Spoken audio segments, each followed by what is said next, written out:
The Aloha Hour with Johnny and Dewey. All right. You scared me. Yeah, I love the reaction. Every guest comes in here when they hear Chihu, there's a smile comes on you automatically. I thought something flew in the room. All right. Today we have episode 13. We have Elton Goo today with a very, very unique and special story that we would like to hear everything you have to say, how you got to where you are. We're going to be here for 5 hours? Give us only the goodies. Okay. Yeah. Pretend this is 60 minutes on Sunday. We got it. We're gonna extend it to 90. All right, but just to give you a little bit of a background, he was diagnosed with terminal lung cancer in 2016. In March, he was stranded in Peru with a low supply of his medication when they closed their borders to fight COVID-19, and that was a whole other story. How he got back, how he got his medication. But on Monday, November 9th. He was surprised to find out that he is completely cancer-free. Incredible. Yep. So, wow. Crazy. Yeah. First of all, how does it feel? How does it feel to be cured? I feel normal, first time in 4 years. Okay, physically you feel normal. Yes. You feel you can surf just as good as you did prior to 2016. Probably better because of COVID. Yeah. So we could surf every day, No one's here. Right. And how about emotionally? How do you feel? You feel less weight? You feel free? How do you feel emotionally? I feel relieved, yes. Okay. But when I got diagnosed in 2016, my immediate reaction was, yes, of course I was sad and I felt like I let down my family and so on and so forth. But it was pretty quick where, because of my faith, that I accepted it. My attitude was, God wants me now, it's all good. But I prefer him not want me now and continue doing his work, Yeah. So I decided to just live life. Yeah. And I think the audience needs to know how old you are now and how old were you when you first diagnosed with cancer, because it's super fascinating. Because I think you and I are the same age. You might be a couple of years actually older. I'm 59. Okay. Yeah. And when I got diagnosed, I retired on my birthday at 55.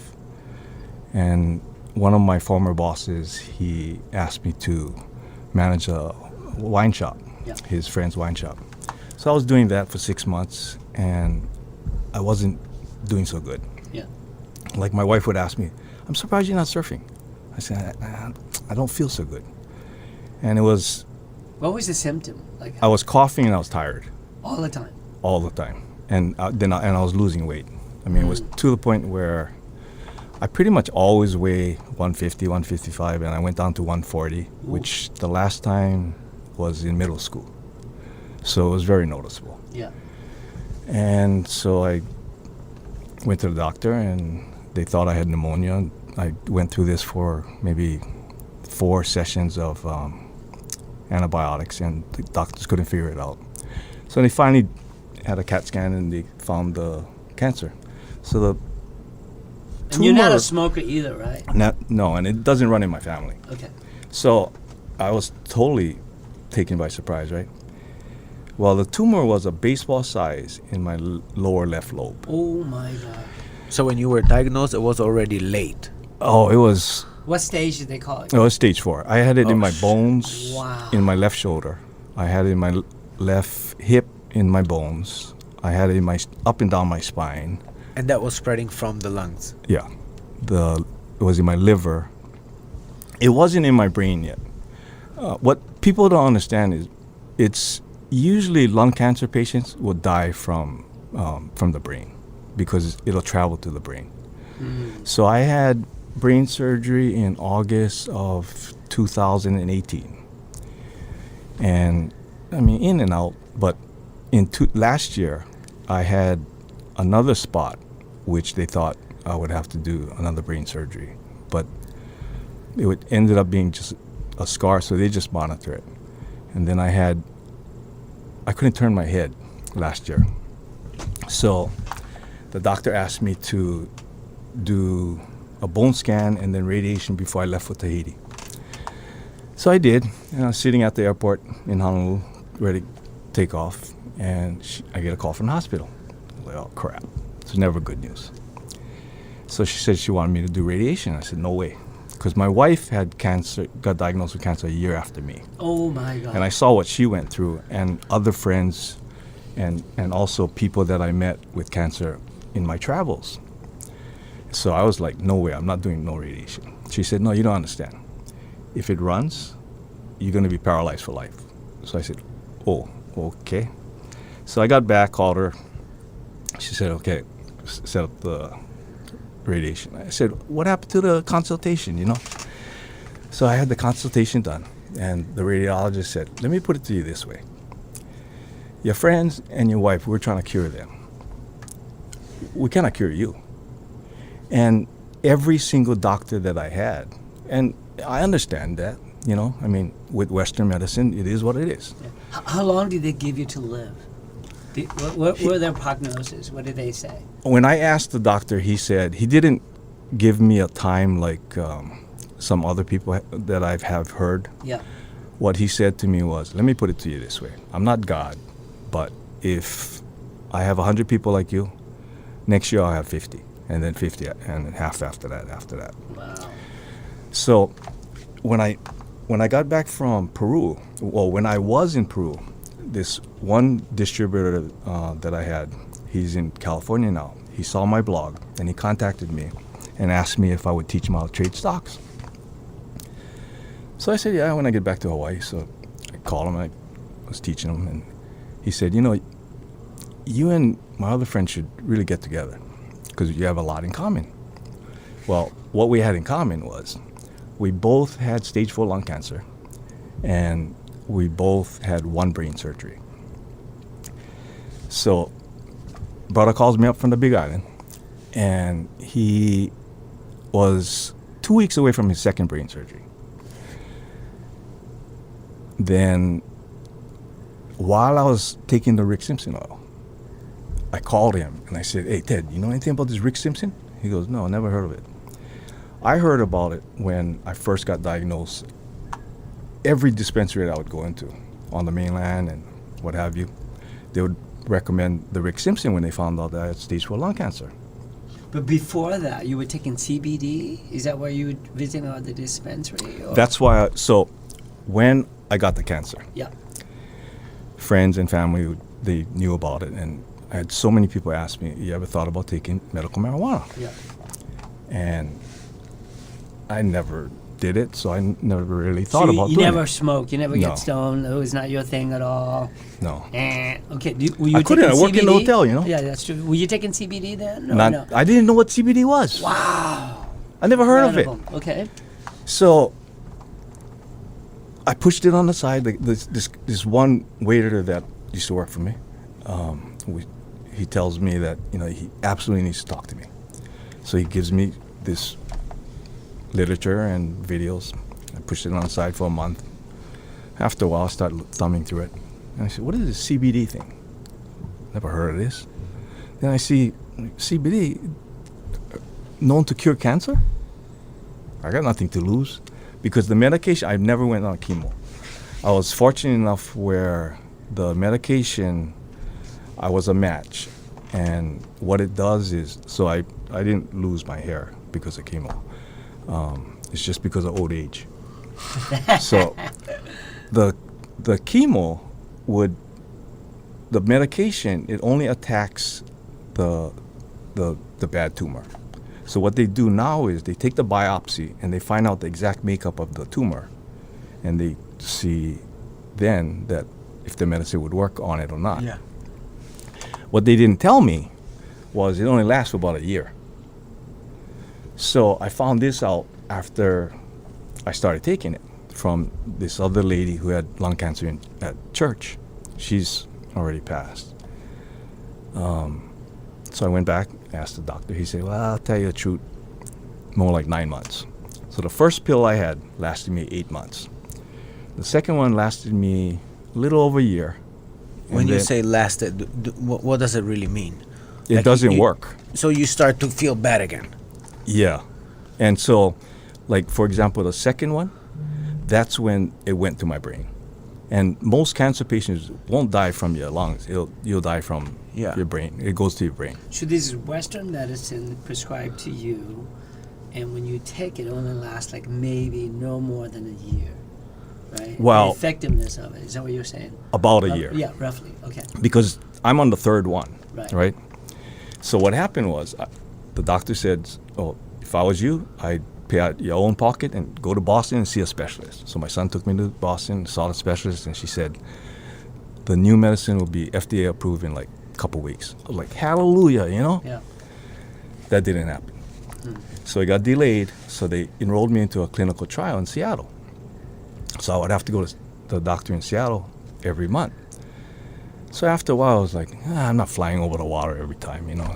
So I ended up renting an Airbnb in Nashville for a month. And I was just going to football games. I went to like 12 games in 5 weeks, Living the life. living the life. But let's backtrack. So, you know, your family recommended to use a little bit CBD just to ease off during your, regular Western treatments, Western medicine. You're good just for the anxiety, for maybe just to eat and whatever, right? Through that, you suddenly heard about something totally different that is not a CBD and works actually on THC. Is that correct? Yeah, so CBD, you'll have on the medical side, you'll have some THC in it. Yes. So like when I take the capsule, I'd get stoned. Yeah. I would get stoned and go to From a sleep CBD. from the CBD capsule. Okay. Because it's I'm not sure, maybe like 10 to 1, something Yeah. like that. So that's what I was picking up. And what I found out in Vegas or in Nevada, they have dispensaries that have a compassionate care program where I would be paying $20 compared to the rest of the states was like $60, $70. But what CBD does is really, it's a painkiller. It's like Tylenol. It's a painkiller and anti-inflammatory, right? Yeah. And so it doesn't make you stoned. It's only the THC. But the real medicine, you have to have the full spectrum. There's like 100-something chemicals in the plant, and from what I understand, it's the THC that kills it. So like when I was cured, I stopped taking the Rick Simpson, and I was getting upset stomach. So my wife and daughter, they were saying, "Dad, stop taking the Western medicine. It's probably side effects. Probably it don't even work already. Just take the Rick Simpson." So I stopped, and I called a doctor friend of mine in Kansas City that I met when I went to the football game earlier this year. And so he said, "Well, what is the medicine?" So he looked it up. He said, "Okay, doc, in English, what is it? What does it, what?" So he said, "It's an ALK inhibitor, so it prevents the cancer cell to multiply, right?" So he said, "If I was you, I take the Rick Simpson for another month and the Western medicine for another 6 months." Then he explained it where, like when I was sick, maybe you would have like 1 million cancer in you, right?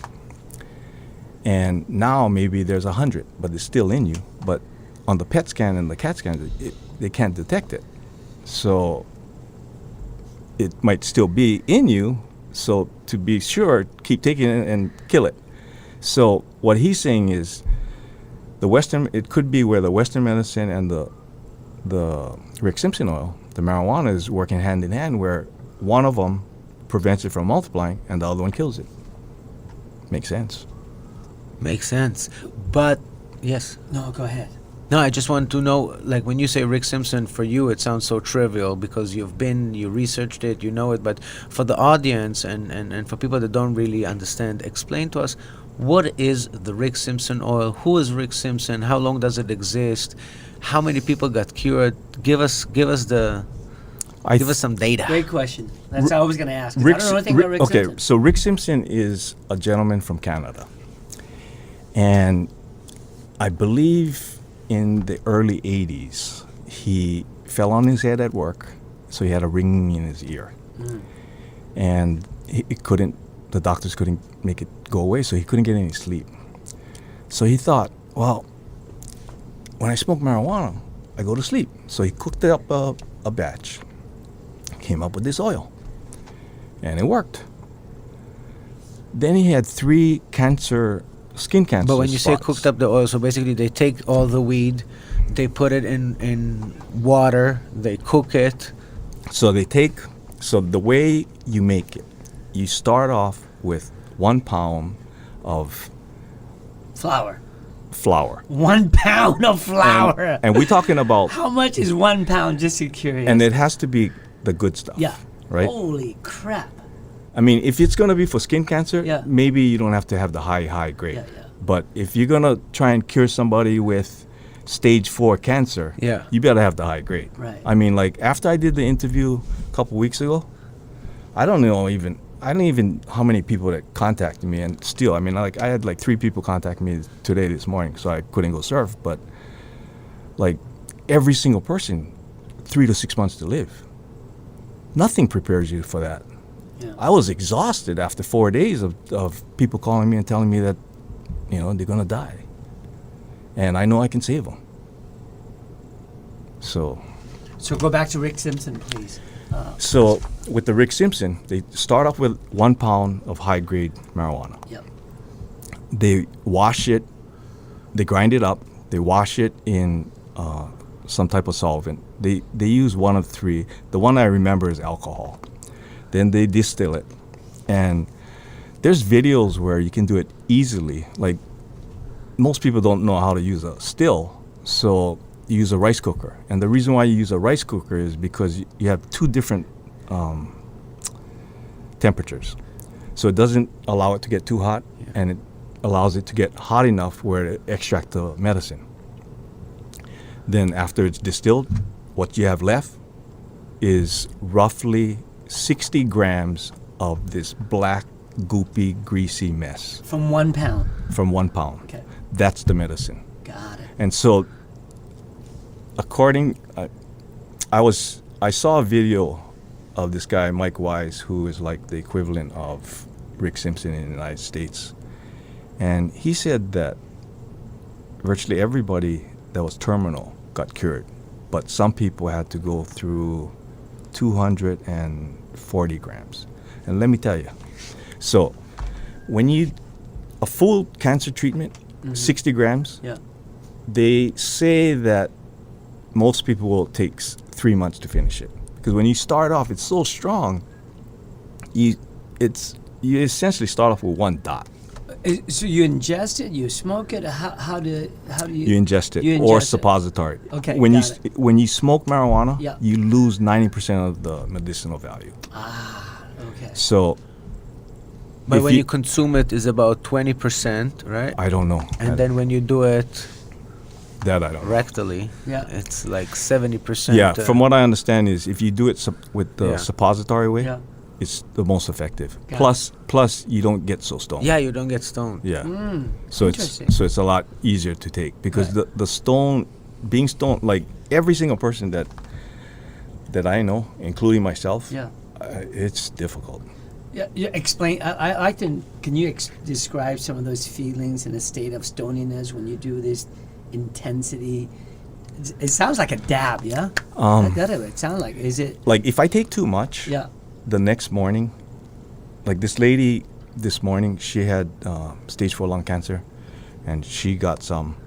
And what I was trying to describe to her, because she's never been stoned or drunk before, and so she asked me, how does that feel? I said, well, you feel a little bit relaxed, and it's like my wife and daughter, they find me on the couch sitting upright and falling asleep all the time, Hey, you got to help dad to bed, kind of thing. Sorry. But yeah, that's what it is. And so So you get fucking stoned. It's so concentrated. You just pass out. Yeah. How long does it last? You don't know. Probably you got to fall build up asleep? to it, Yeah, right? yeah, yeah. Like, I mean, I tried. I thought I could, And how many grams do you ingest at one time? Out of 60? At the end, I was in more than a gram. Okay. Because I'm stupid. I mean, a gram would have been enough, Yeah. Okay, so a gram, so 60 days a treatment if you got 60 gram, right? Yeah, but most people, you're not going to finish in 60 days. You got it. Because it's too much. when you first start, like the second syringe, Yeah.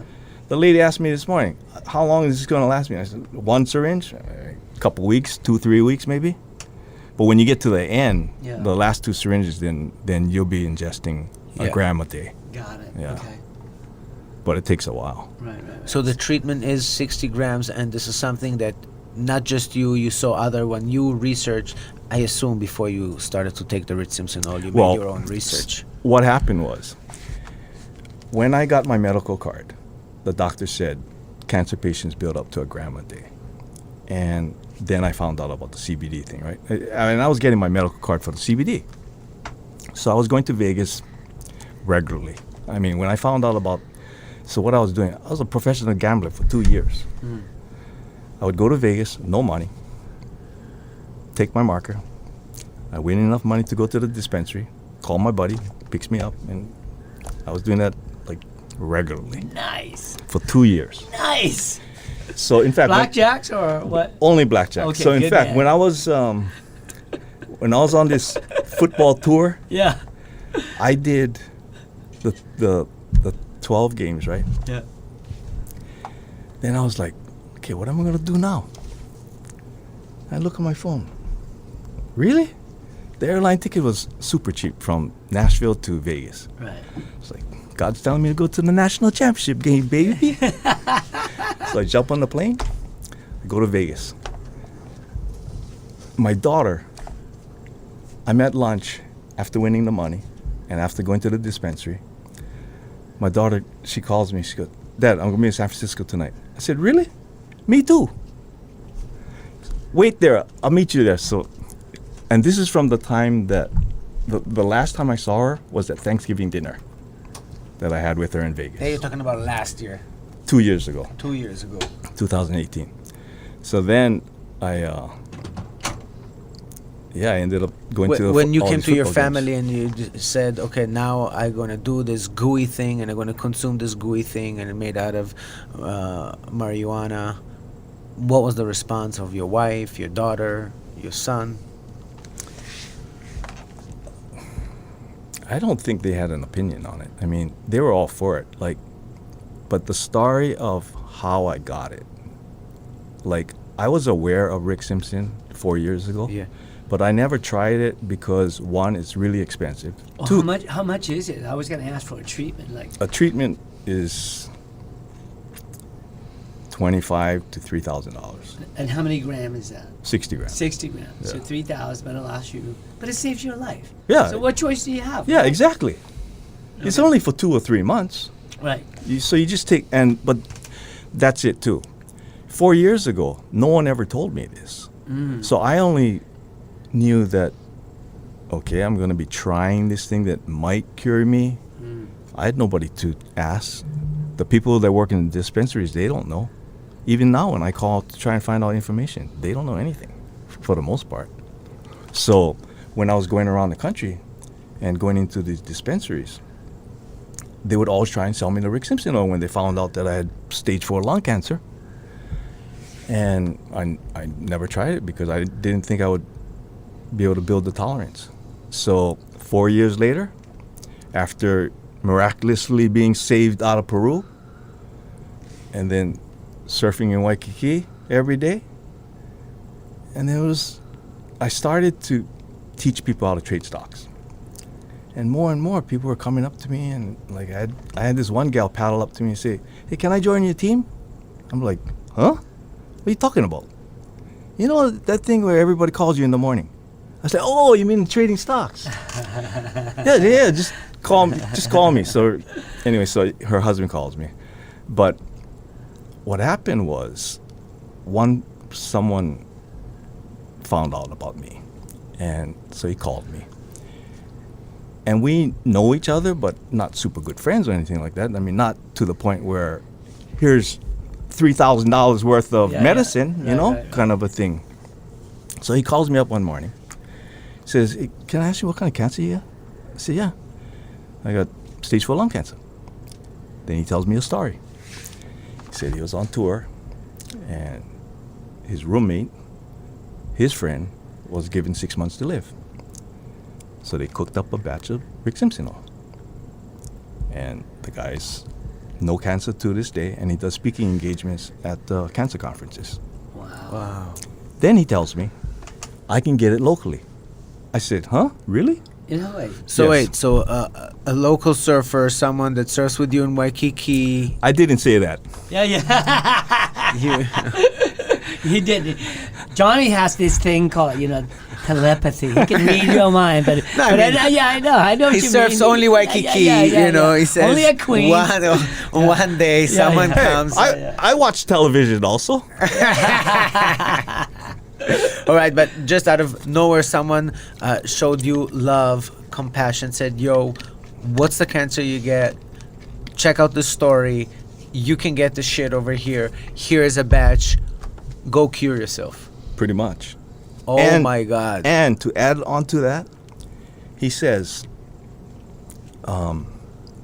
where the guy who's making it, his mom had lung cancer. Gone. Wow. So they know of 2 people already, right? They know it's going to work. But we only know each other casually. So he's taking a big risk, Yeah. approaching me and saying, "Here," right? Yeah.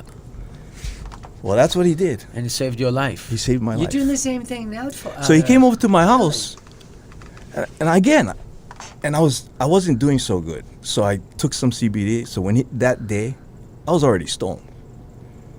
It's not normal. I don't normally do that, but I wasn't doing so good that day. So I took more CBD than normal. So he came over later that afternoon, drop it off, and I'm doing what I can to just stand up and not fall down. And so he says to me, so I asked him, I said, how much is it? He said, "Don't worry about it." Again. I'm like, what? So I started taking it that day. I was stoned for the next 2 months. I mean, that was rough. For a church boy, you'd have been so proud to call yourself a stoner. Oh, I told the story, part of the story in church Yeah. a couple weeks ago. Yeah. And I didn't realize because I was stoned. Yeah. I went surfing Sunday morning, Yeah. got home, grabbed some CBD oil. I didn't think it would. I was feeling a little good, you know. And they asked me a question. It's on virtual, right, on the computer. So you see only so many squares, right? Plus I was stoned, so I told the story. Yeah. I don't think they appreciated it, but oh well. No, I think I would do it again. Everybody understands nowadays that cannabis has an amazing. That's right. It's beneficial to our body. I know Dewey had you were using CBD for a long time. Yeah. Once I discovered CBD, it changed my life. We both train jiu-jitsu, and I'm 56, and my body's pretty much. I started late, and it wasn't for CBD. I don't think I could get on the mat. And I was like a totally believer in that shit. How was your story? No, I know what you mean. You were having pain or No, my elbow is basically, this is it. So this elbow was locked up and it's severe pain. And then I would go train. If I train one day really hard, then I can't train for like another week or 2 weeks. right? And have to let us calm down. And I can't even wipe my bum. Like, I can't wipe my ass. Like, I cannot reach around and wipe my ass. I got to use my left hand. That's when I know I got to rest.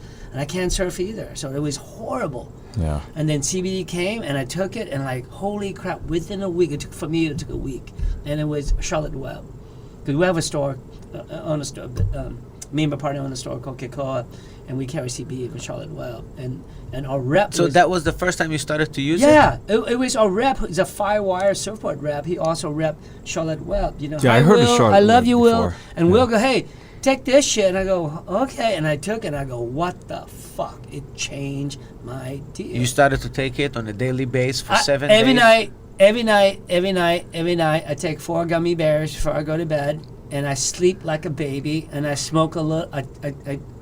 I smoke a fatty, or not. I can't even smoke a fatty. I took like 2-3 hits for CBD, and I sleep like a baby. Yeah. And sleep to me was everything. And you know how own a business, we're stressed out of our mind, finance, and everything. And that was the only thing I found that can keep me Calm you down. calm me and- down. I sleep so good. I'm rested, and I'm clear in the morning, and I can do my thing.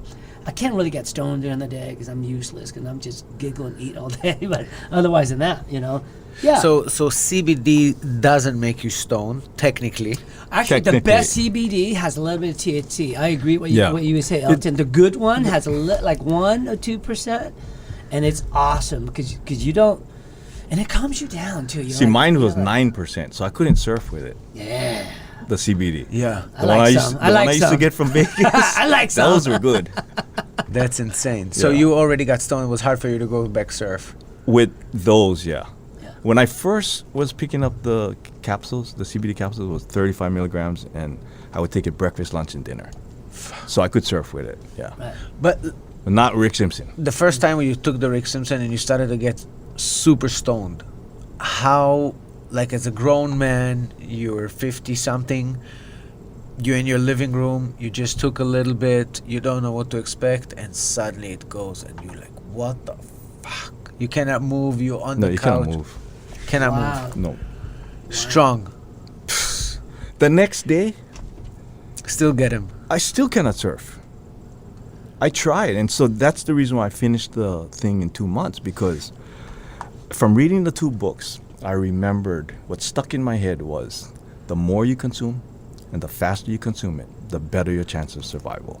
And I don't know anybody who did this, right? Right. So I don't have anybody to refer to or Yeah. what have you.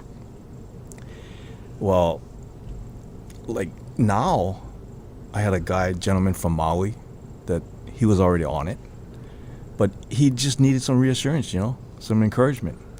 I had this lady that I do a travel blog for the last 2 years. I woke up one morning and the lady was explaining to me her husband was given 3 to 6 months to live and riddled with tumors. He took the Rick Simpson for 30 days. He was getting better, but he couldn't take the high, and so he stopped. So she was asking me, I said, I can't tell you what to do, but I can tell you what my experience was. 2 days later, she emails me back and she says, my husband is back on it and he's determined, and he says if he has to sleep it off for the next 2-3 months. And then Trin doesn't cover this, yeah, Elton. No. So that's so sad, yeah. That, like, So wait, it's so a in lot- order to yeah. get your, in order to get it, you need to have a medical, like your license. So from what I understand, and it's very unclear, and that's part of the reason why I had a meeting with my state representative on Monday, because on the federal level, technically, you can't be jumping on the plane and going to Kauai and Right. giving it to somebody. Yeah. But as a card-carrying marijuana holder, I can give it to someone else who has a card. But because of the federal laws, technically you're not supposed to. But let's say you want to do it at home, so you need to first have your medical card. your medical card, Mhm. right? Then you gotta purchase a pound or whatnot. And Which they're puts not gonna it- sell you, right? They cannot sell you as much as you want. No. Okay, so no matter how you twist and turn it, you cannot make Rick Simpson oil, even if Legally. you have. So legally, it's impossible. So how do you buy Rick Simpson oil? Like I'm sitting here thinking, okay, so there's Where do I get the juice? No, but there's So I tell you thousands of millions. My auntie just got diagnosed with actually liver cancer last week. She's 82, and then I don't know what to say. I go try CBD, but I don't know shit. But I'm thinking like, how does one get The Rick Simpson will access? cure her. Yeah. It'll cure her. Yeah, I'm gonna finish this podcast. I'm gonna go home and call my aunt and let her know what's up. But like, how do you have access to the medicine? Like, I mean, it sounds like it's almost like heck. It's in Canada. You can't buy it 'cause it's illegal. You had a card, but you can't buy a pound. I mean, like. Well, I guess the pharmaceutical company's trying to make it as hard as it gets. It's funny, my younger brother, is a cancer pharmaceutical sales rep for the last 30 years. Holy. Right? He left Amgen. Amgen is one of the biggest pharmaceuticals. And he went to work for another company, actually from China. They just launched a whole new division in America. And he's really interesting to say about cancer. But he goes like, look, the cancer industry really lobbying hard for the marijuana guys because they know this shit's gonna eat away their money. So, but he deeply believes, he's doing it for 30 years. He goes, nah, man, there's too much money in cancer Western medicine. He makes bank, Johnny. Oh, I'm- yeah, I oh, can Yeah, he imagine. makes I'm certain. bank. I actually brought us some stats. The estimated national, how much United States spent in 2018 was $150.8 billion. On cancer drugs. Yeah. You know how much my medicine is? Yeah, how much? When I got diagnosed Yeah. 4 years ago, the doctor said, because he knew it was expensive. But that's not an existing one, right? That's the The trial Western, one. yeah, the Western medicine. No, no, one. no. The- Something that is already FDA approved it, or was, something. it was already Okay, FDA approved. okay. Yeah. So the first one, and they all cost the same. So he said, go to financial aid immediately after you finish with me. Because he knew the medicine was so expensive. So it was on a Friday, right? Friday late afternoon, first time I saw him. I go get my medicine. They said, I don't know how many thousands of dollars is what they were quoting me. Because I didn't know. I didn't have any drug coverage. Because I retired, right? Oh, shit. So, yeah. So I That's retired. bad. Tell me about it. So I retire, and the deal was, I didn't really care about the money. I just wanted the medical. So the wine shop got me the cheapest medical coverage with no drugs. So I go and get the drugs, and she quotes me like, how many thousands? I said, What wait a minute. Wait, Oh, yeah, can you? I need to know those dollar amount, please. Yeah, It's so I really said- important for the audience. Okay, so I said, this is on Friday. So I said, wait a minute, can I give you back some of these medicine and I just need 3, for Friday, Saturday, Sunday, right? Okay, that'll be like almost $2,000. Holy Okay. crap! 1 month supply, Yeah. 15 grand. Okay, then I'm on Facebook a couple days ago, and I see this group of people with lung cancer, and everybody is talking about, oh, I had money before, not anymore. My medication is $14,000 a month.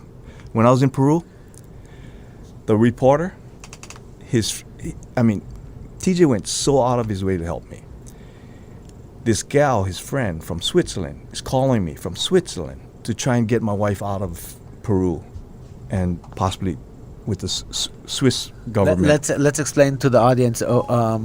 Elton actually was just traveling. In Peru, and then COVID hits. It was this year. COVID hits, and then they closed the borders, which means he couldn't leave. Nobody could get in and out, right? Correct. And you were running low on your medication, and it's When my wife told me about the 15-day quarantine, which got extended to, I would have been dead if I was still there. So, because there was 14-day quarantine, which got extended, so you couldn't leave. Nobody could go in and nobody out. could go. So it was a 15-day quarantine. Okay. There's people still stuck there. Still. Wow. From March. Hawaiian Wow. or just American? Just Americans in Yeah. general, Wow. yeah. So what happened was, I got notice about the 15-day. I took a look at how much medication I had. I had 10 pills left. So it got extended. We ended up staying in Peru for a little over a month. And when I saw I had 10 pills left, I was like, this ain't gonna work. So I called home, and my daughter was able to get the medication and send some out for me. So I said, okay, send half. So from Memphis, Tennessee, it was supposed to go to Miami, Florida. And both governments are tracking it. I'm tracking it. Next thing I see, delay out of our hands. And the medication is in Beloga. Beloga? Where's that? Not Bogota, but Beloga. No, Bogota, Colombia, Yeah, right? Bogota. Bogota, Yeah. Okay, so that's where it was. So they said, you're not going to get your medicine. The Colombian borders are closed. The Peruvian borders are closed. And Peru don't allow the medication to come in. Wow. You're going to die. This lady, everybody speaks Spanish except my wife and I, and this one gal. So Karina tells me, that family of 9 from Chile that was in the hotel, they didn't call the embassy. They made a video, sent it home, and in 2 or 3 hours, the embassy was calling them.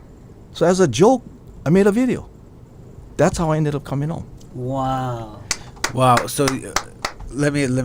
You saw some girl that was stuck with you guys over there, making a video, becomes viral, and No, they were already, the family of 9 from Chile had already gone home. They made the video. Okay. There was one gal who spoke English. She told me the story that they Okay. made the video. So as a joke, I went upstairs and I made a video and I sent it home to my children, Next thing I know, the television stations are calling me, the government officials calling me. I had a call middle of the night, the last night before my medication showed up.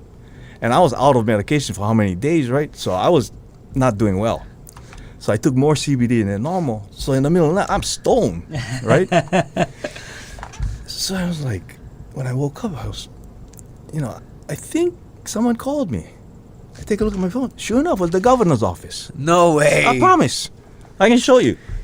But so anyway, what happened was, in Ed Case's office, Jackie, she's wonderful. So she calls me. She says, so I'm going to go into this meeting right now, and I'm going to let them have it.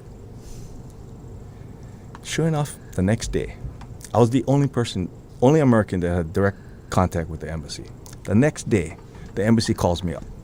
Mr. Goo, we have a seat for you on the plane in Lima. I was like, fine and dandy, but that ain't going to work. I'm in Mancora. To get to Mancora, we took a 9+ hour bus ride to get to Chicama, where I wanted to surf, right? and that's the reason why I ended up in Peru, because when I was in Israel earlier this year, in your hometown. Yeah. Yeah. Did you surf it? Tell me you surfed it. No, I didn't. Were there waves? No. Oh, really? No. Nothing? I heard there's a huge surf community there. Yeah. Oh, there is. Yeah, and Yeah. I love Yeah. that. I mean, I got to go shishi. Keep going real quick. In fact, Doc is the one who started it. Yeah, there. Doc Yeah, Hackett. right. Pasco. I Yeah. love him. The whole Yeah. family's rad. Right. So you were in the middle Sorry. of the story. Wait. Yeah. Go. So, on the way back from Israel, the way I do it is I don't pick my seat. I just, wherever God wants me, that's where I'm going to sit. So the lady next to me, she's been to Machu Picchu, and she's telling me all about it, right? And I always wanted to go there. So I get back from Israel, my doctor's appointment, and I start researching where I'm going to go next. So Machu Picchu was on my radar. I didn't even know it was in Peru. And But then you realize there's also waves. well, so I went out to go surf, and I asked Kyle, you know anything about Peru? He goes, yeah, longest left in the world. I said, there you Done. go, baby. God is sending me to Peru. That's why I went to Peru. That's insane. That's how my wife and I ended up in Peru. So once you made the video about the fact that you don't have enough medicine and that your health is deteriorating and you need help, your family over here started to post it. It reached the governor's office. I know Tulsi Gabbard gave you a call. Right. A lot of people were very concerned about your health. So a lot of people from Hawaii were really trying to help you. In the end, they got you back over here. And only after that whole catastrophe, you started to take Rick Simpson oil, right? Well, so it's only been in the last 3 months, that I've been taking the Rick Simpson oil. Okay, so it's only 3 months. And when I got back from Peru, the way I got the Rick Simpson oil, it was so not normal that I was certain I would get cured. I wrote it I put it down in my blog that this is going to cure me. I told the doctor the last time I saw her, last month, my doctor's appointment, I told her what I was doing. I told her this is going to cure me. And up until now, every single doctor, every single surgeon, every single radiologist told me that they can't cure me. So don't tell me now that it's the Western medicine. Do you think that there's something, maybe,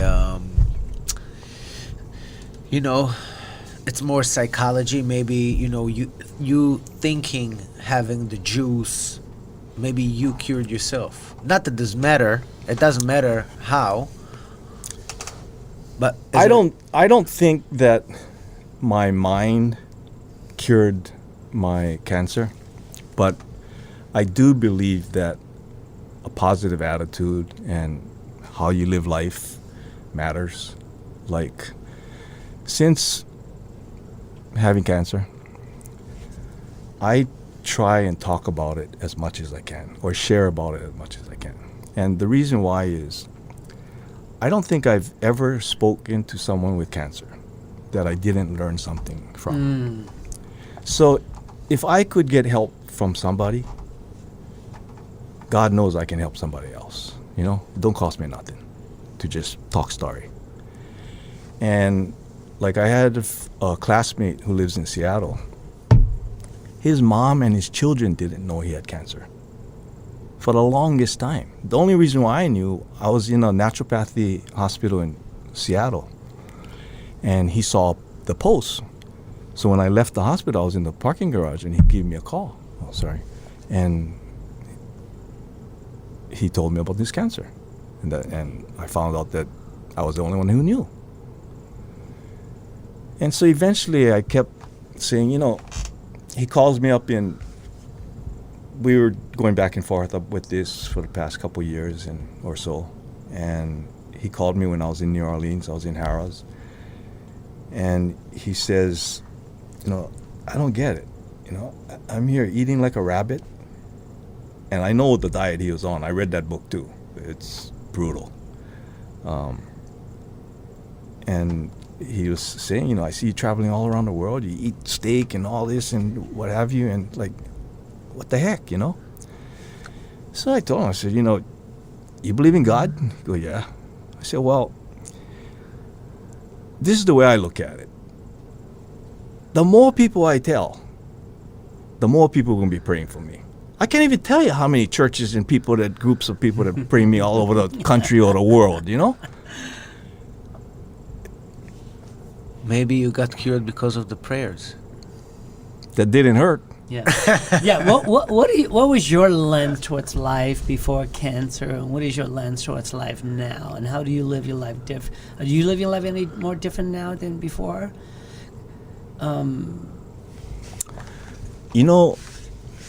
You guys do this thing called Would You Rather. So I did my homework too. The best part of the show to me. So I was thinking about it today. I was like, these guys are going to ask me, what would you rather? Yeah. And I saw an episode where they say, it works both ways. You can ask us too. Yeah. So I was thinking, a good question would be, because you wouldn't get this from probably someone else. Right. Would you rather have cancer, or would you rather not have had cancer? I would say that I would rather have had the cancer. And this is the reason why. I was asked, would you, if you had to do it all over again, would you? And I said, yeah, I wouldn't change anything. And this is the reason why. My uncles and the men in my family have all lived to 90-something. All of them. The only one that did not, he got blown up in the war. So that doesn't count. Yeah. Besides that, they all live a long life, right? So I didn't think anything was going to be different with me. Well, I look at it now where if I lived to 90-something and nothing had changed, there's absolutely no way I would be able to touch the lives that I have touched in 2 years. When I was in Peru, when I started doing my blog, I always had it in the back of my mind where I didn't want to scare away non-Christians or whatever, put too much God in my blog. Then Peru happened. The viewership went from like 70 to 700 in one day in 14 different countries. And I thought, this is the reason why. This is the reason why I'm going through this. On a daily basis, I was sharing my story and about God and my love for the Lord to more people than church on Sunday. It's the truth. So that is my outlook on life. And it has greatly improved with everything. Yeah. I mean, like, I paddle out, waves or no waves, and it's beautiful. And the people I talk to, the people I meet, I don't, it's perfect strangers, and it's my church. I know Waikiki, the people that serve Queens, is a very, very kind of a closed community. Very, everybody loves each other. Everybody's really hooking each other up. I know Royce told me anything you need, you just go, you pedal out, start talk story, and then you got to fix your car. Boom, done. You got to do this, done. Like, you have everyone in the water over there. You talk about Roy V, right? No, Royce, the shared friend that we have. Oh, okay. Yeah. No, it's, you need windows and doors, okay? Call up some people. You need a roof done. So you served there for the past, because you used to work at Marriott, right? Mm-hmm. So you used to serve there since how many years, or is it something that you lately? Actually, my dad is an old-time surfer, and I have 3 brothers, and none of us surfed. Wow.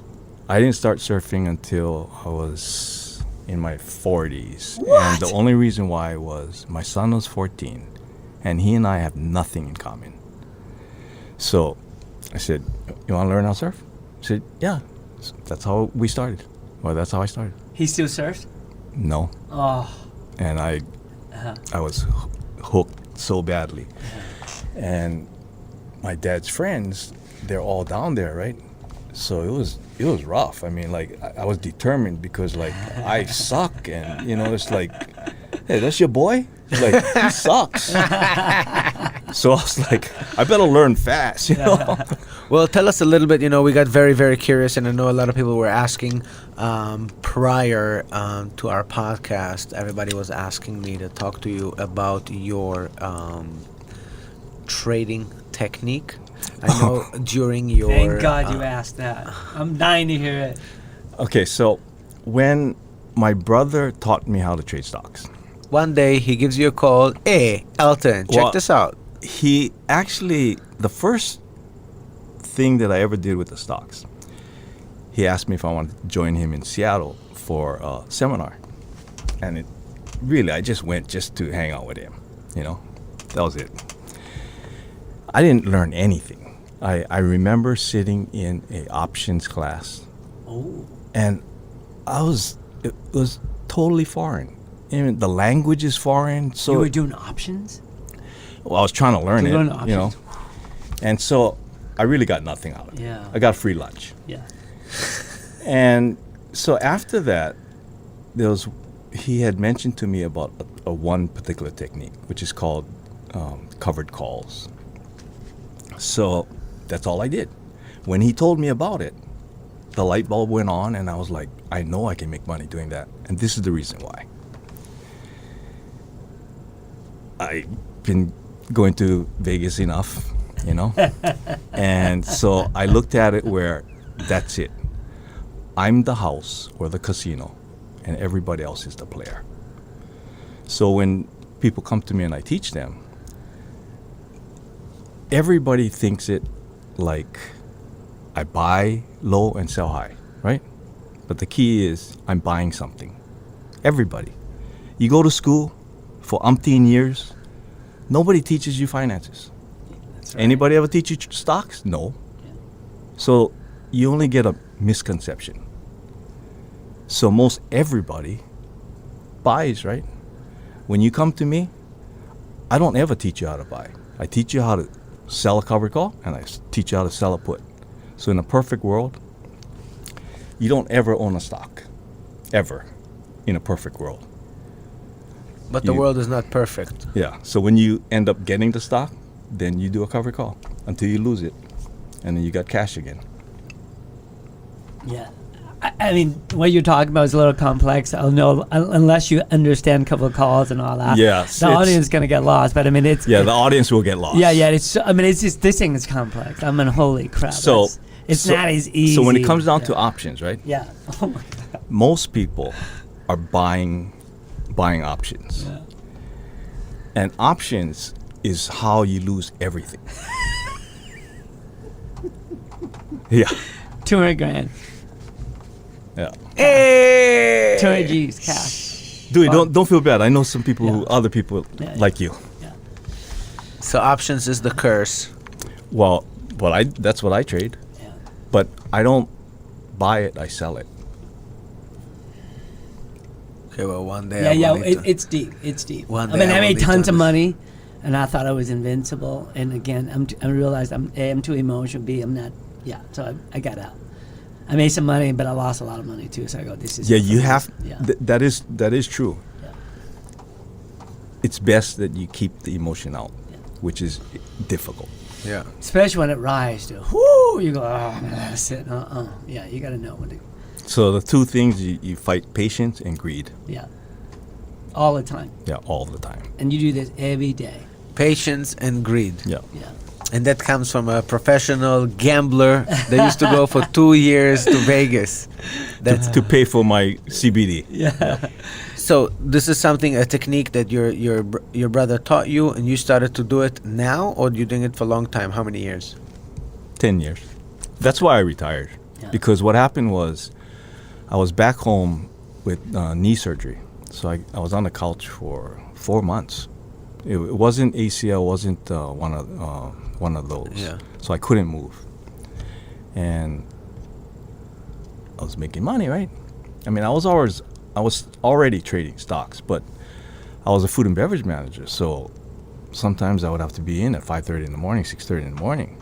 And stock market starts at 3:30, 4:30. So then I have to stop, right? When I'm on the couch for 4 months back home, I'm just trading stocks. So I was like, Elton, you're an idiot. It's costing you money to go to work. So I went back and I quit. Well, I retired. So I retired. I said, I'm giving you to the end of the month. That was April of 2016. HR calls me up and said, you might want to rethink that because I wasn't of age. Yeah. So that's why I retired on my birthday. So I waited 2 more weeks Yeah. to the middle of May and retired. I'm curious to hear your perspective between religion and spirituality, because I feel like you are so deep rooted into your faith, and I like to know what's the difference between spirituality and religion? Because Christianity is a religion, I'm assuming. My take on that Yeah. is this. I was surfing one morning, and my one of the guys wanted to learn how to trade stocks. So I said, yeah, sure. You doing anything now? He said, no. So he comes over. This other Tahitian kid that I've known since he was a little kid, he was coming out of the water. And when we were in the water, he was asking me about learning how to trade stocks. And I didn't say anything to him that I was going to teach this other guy. While I was at home, he pulls up. So I'm teaching the two of them. When we're finishing up, my brother calls me up and he says, hey, you might want to listen to this podcast. So I listen to the podcast. And he tells me who this is, the podcast. It's a senator, a Republican, a black Republican senator, the only black Republican senator, right? And I'm thinking to myself, oh, great. So prior to I finishing, know you were a big fan of Obama, though, right? I don't really know anything about politics until after I got back from Peru. Prior to going to Peru, Yeah. I couldn't even tell you who the vice president was. It's that bad. But yeah, now I know a little bit more because I'm stuck in the house and watching, while 14-day quarantine. Yeah, that's all you watch. So this guy, he says to me, Uncle, all these years I've known you, I didn't know you were religious. I said, well, yeah. I can understand you saying that. And pretty much what happened after that is what I explained to him. On the way to the beach, I put in my AirPods, listening to a podcast. I had to do whatever it took to stop from bawling while driving to the beach to go surf. And the reason why it was this known pastor interviewing Tim Scott, who's a Republican black senator. And what Tim Scott explained was when he was 18 or whatever, growing up, he accepted Christ as his Savior. But you just go through the motions, And until you have the Holy Spirit in you, you're just going through the motions. Earlier this year, the way I ended up in Israel, I had no intention of going to Israel. I didn't know where it was, what it was. I was afraid. I had no interest. I'm a local boy. I'm not going. So I was in Portland, Oregon with my wife. She was teaching. My wife is from Tahiti. So she was teaching Tahitian dancing. And I was just tagging along because my brother lives there. And she goes home when it's done. And snow was coming. And I haven't snowboarded in years. And I wanted to do that with my daughter. So I wanted to see if I could pull it off because of my condition, right? So I went snowboarding. And they assigned a guy to me. At the end of the day, he says to me, we're in the lodge, and he says, you should go to Israel. Out of the blue. Just like that. Just like that. Went in one year, went out the next, So the next day, I'm supposed to go snowboarding again. I'm in the bus, ready to go. And the lady comes on the PA, and she says, oh, trip canceled. What? So I go back to my brother's house. So I say to my brother, I better fly out to Kansas City a day early because already bad weather in Kansas City, And if I didn't, I found out after the fact, I wouldn't have made the game because the plane slid off the runway. Ooh. So the airport was closed for a day. So I get to Kansas City. And the Airbnb that I stayed at, the host, and we're like super good friends to this day. I mean, I love this family dearly. So I'm having coffee with the doctor, and he says to me, you should go to Israel. My jaw hits the ground. Like, what? The next morning, I get a text from my buddy that I went to the Super Bowl with the year before. And he tells me that he and the wife was planning a trip to Tel Aviv this year. Johnny, I didn't even know where Tel Aviv was. I had to look it up. I get goosebumps. Okay, then. And at this house Airbnb house I'm staying at, and it's not planned or anything. I mean, it just so happened, right? They'll do like singing worship and praises in the living room, like on a drop of a hat. So they're inviting me, and it's like, okay, so I'm in the living room, and I actually butt dial my friend that invited me to Tampa after the Super Bowl. So she, at that time, was on the phone with a lady in Atlanta that has been to Israel 20 times. Then they asked me, oh, you mind if we do a conference call? I said, no. So do a conference call. The lady tells me that she had cancer before. And she has a doctor friend, a natural doctor friend that deals with cancer, that lives in Jerusalem. I was like, seriously?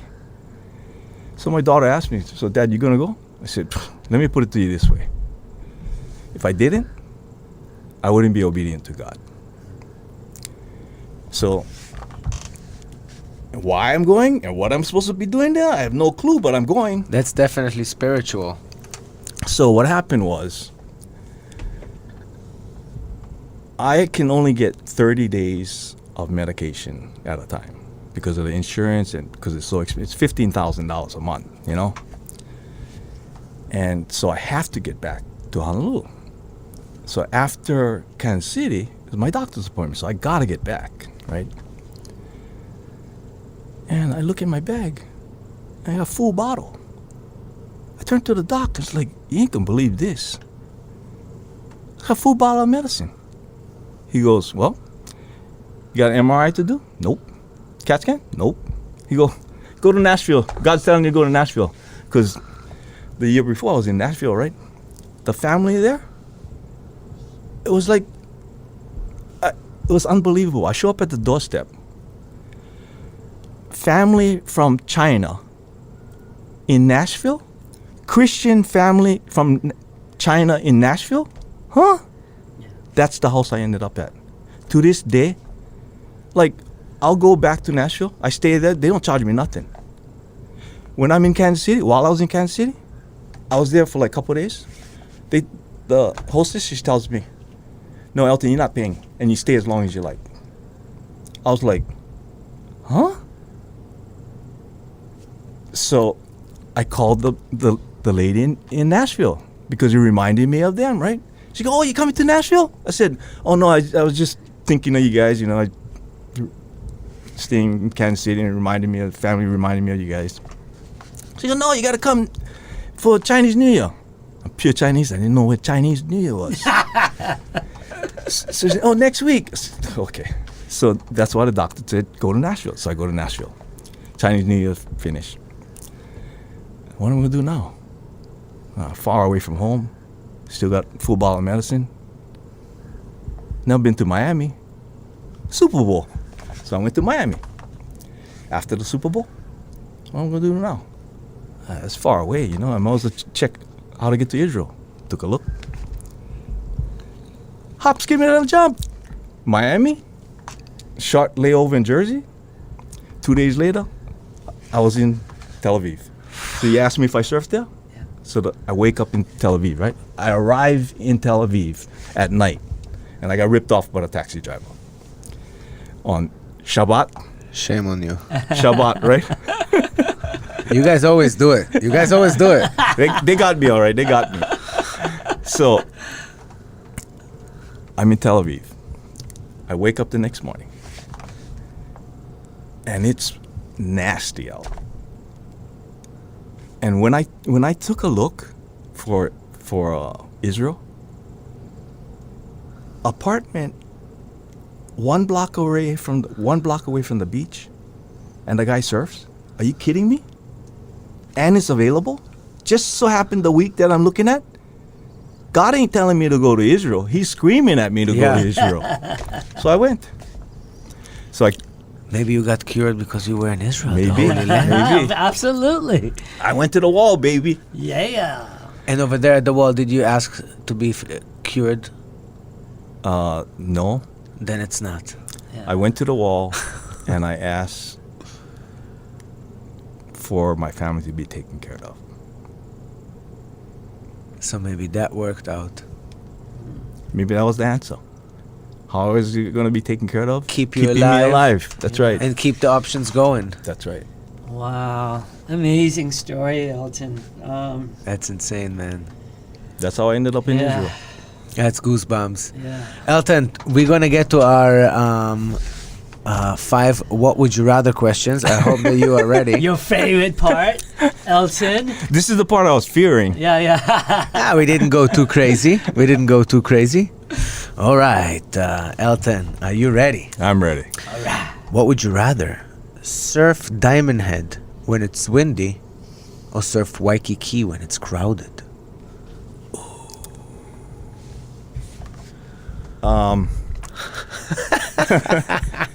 Both are shitty.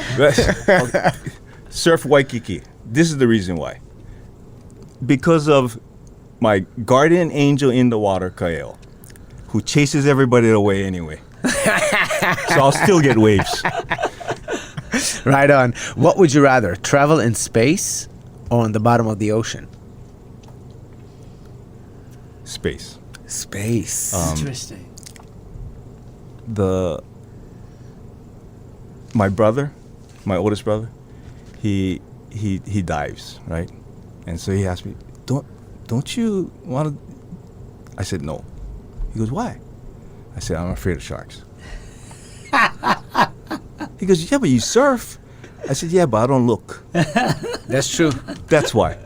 That's true. You know, you down there, you can see them. And also after the Rick Simpson oil, maybe being in space is that's not a bad one. Yeah, I'll take Yeah. that. Okay, what would you rather, drive your vintage Mustang or a brand new Tesla? On a regular basis, the Tesla. Oh, That Mustang is fun to drive, but on a daily basis, oh boy, give me that Tesla. there's no power or anything. You know what I mean? What year is your Mustang? 66. He knows what's up. Elton knows what's up. All right. That's a tough one. I know that you love traveling around the world. So, what would you rather? Travel with a cape on or with an eye patch? Same exact Okay. what you went Okay. through in Peru, but you have a cape on. This one is so good. This That's one is, so good. This one is too easy. Really? This is too easy because with the patch, Yeah. that means I'm a pirate on the water, That's true. and I get seasick. And I worked on a ship for 2 years. I was a chef on a cruise ship for 2 years, and I didn't know I get seasick until I left home. Yeah. With what was the other one? The cape. Yeah. With the cape, Yeah. I'd be flying all around. Right on, and So, saving lives. That's right. That makes sense. Okay, and the last one, because I know your wife is teaching Tahitian dance, Yes. and it's all about dancing. We made a very interesting question for you. What would you rather, be a world famous hula dancer, or never give up the fight to cure cancer? Oh, that's a no-brainer. When I was called to do the interview on the news, I ran upstairs and I asked my daughter, hey, Liz, TJ's coming over in 15 minutes. Can you do the interview for me?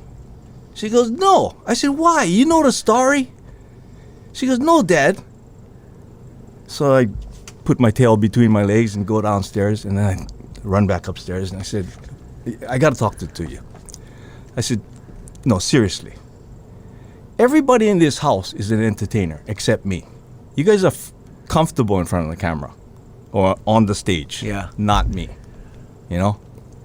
So, no dancing. No dancing. The Tahitian dancing and all that, I leave that to my wife. To your wife. Yes. All right. Elton, thank you so much for giving us so much of your time. My pleasure. It was it was fun. Well, whatever it is, he's not ready for you. So I'm glad you're here, and I'm glad you're reaching out and help everyone actually going through. I'm glad he's not ready for me. Hardest, yeah, the hardest time in their life is dealing with cancer, and having you there, inspiring, give them hope, and you live through it. You know, you walk in proof of what RSO has done, and thank you so much. And I'm sure people out there are listening to this, they're gonna search more about it, and hopefully we can save quite a bit of lives out there. And I thank you for this time. As much as mean as it sounds, but it's so powerful what you just shared.